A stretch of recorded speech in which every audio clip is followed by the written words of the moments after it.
Assalamualaikum warahmatullahi wabarakatuh. Bagaimana kabarnya anak-anak hari ini?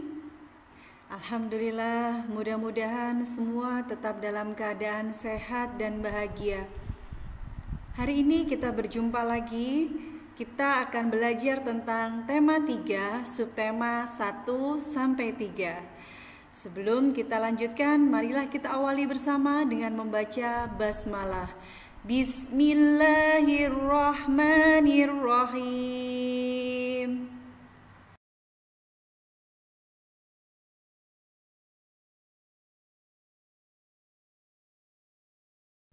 Pada pertemuan kali ini, kita akan belajar tentang muatan PKN.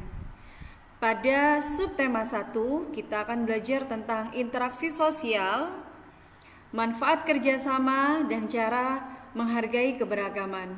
Sudah siap? Kita lanjutkan yuk.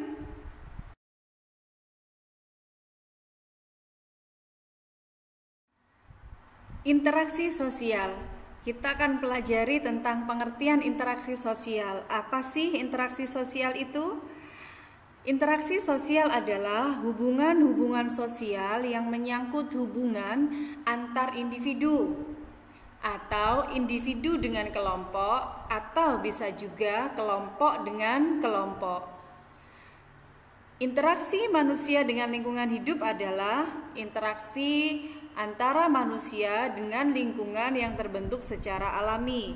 Contohnya, menyiram tanaman, menanam pohon di hutan, mengambil ikan di sungai, dan masih banyak lagi.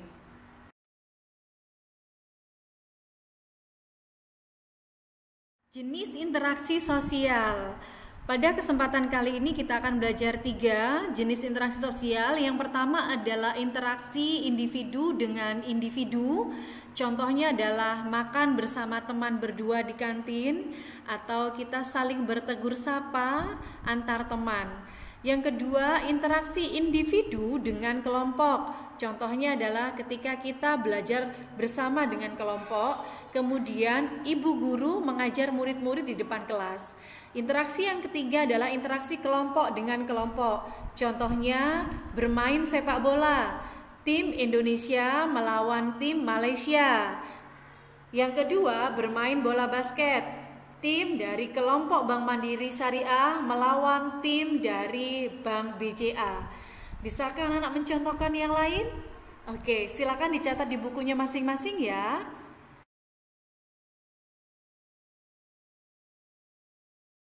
Syarat terjadinya interaksi sosial ada 2. Yang pertama adalah kontak sosial dan kedua adalah komunikasi.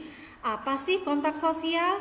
Nah, kontak sosial adalah kegiatan tatap muka antar individu. Kontak sosial ini bisa bersifat positif, bisa juga bersifat negatif. Ketika kita berjumpa dengan teman untuk melakukan kegiatan makan bersama, belajar bersama, sholat berjamaah, nah maka kontak sosial ini bersifat positif. Manakala seseorang berjumpa dengan seseorang untuk merencanakan suatu kejahatan, pencurian, penculikan, dan lain sebagainya, maka kontak sosial ini bersifat negatif. Yang kedua adalah komunikasi. Proses penyampaian informasi bisa berupa pesan, ide, ataupun juga gagasan dari satu pihak ke pihak yang lain untuk saling memengaruhi. Nah, di dalam komunikasi ini kita bagi menjadi 2, ada komunikasi verbal dan komunikasi nonverbal. Jika kita berkomunikasi secara lisan ataupun juga dalam bentuk tulisan, maka termasuk komunikasi verbal. Dan jika kita menggunakan simbol-simbol atau juga dengan tangan, atau kalau kita belajar simbol di pramuka, maka termasuk komunikasi nonverbal.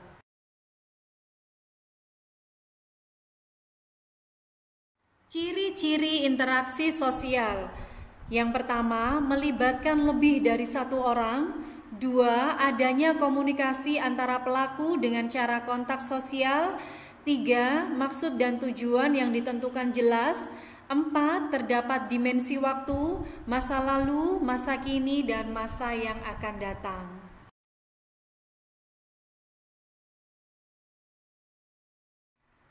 Manfaat kerjasama. Kenapa sih kita harus bekerja sama? Bekerja bersama-sama dengan teman yang lain, tapi tentunya bukan ketika ulangan ya. Manfaat kerjasama yang pertama adalah pemersatu budaya yang beragam. Yang kedua, pekerjaan lebih ringan dan cepat selesai. Yang ketiga, dapat bertukar pikiran antar anggota atau teman. Yang keempat, saling menghargai perbedaan pendapat. Yang kelima, mengutamakan kepentingan bersama. Dan yang keenam adalah hidup rukun dan bahagia.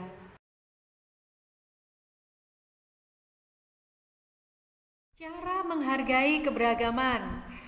Karena di Indonesia terdapat banyak sekali keberagaman dan keberagaman itu tidak menjadikan Indonesia terpecah belah, maka kita harus menumbuhkan sifat menghargai satu dengan yang lain. Di antaranya yaitu 1. Menghargai perbedaan antar pemeluk agama. 2. Senang bergaul dengan siapa saja yang membawa pengaruh positif. Jika anak-anak menemui seseorang atau teman kita membawa dampak negatif kepada kita, maka menjauhlah.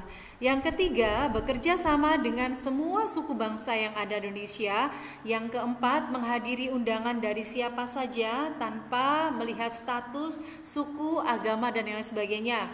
Yang kelima, tidak memandang rendah budaya yang lain. Dan yang keenam, tidak menjelekkan budaya yang lain.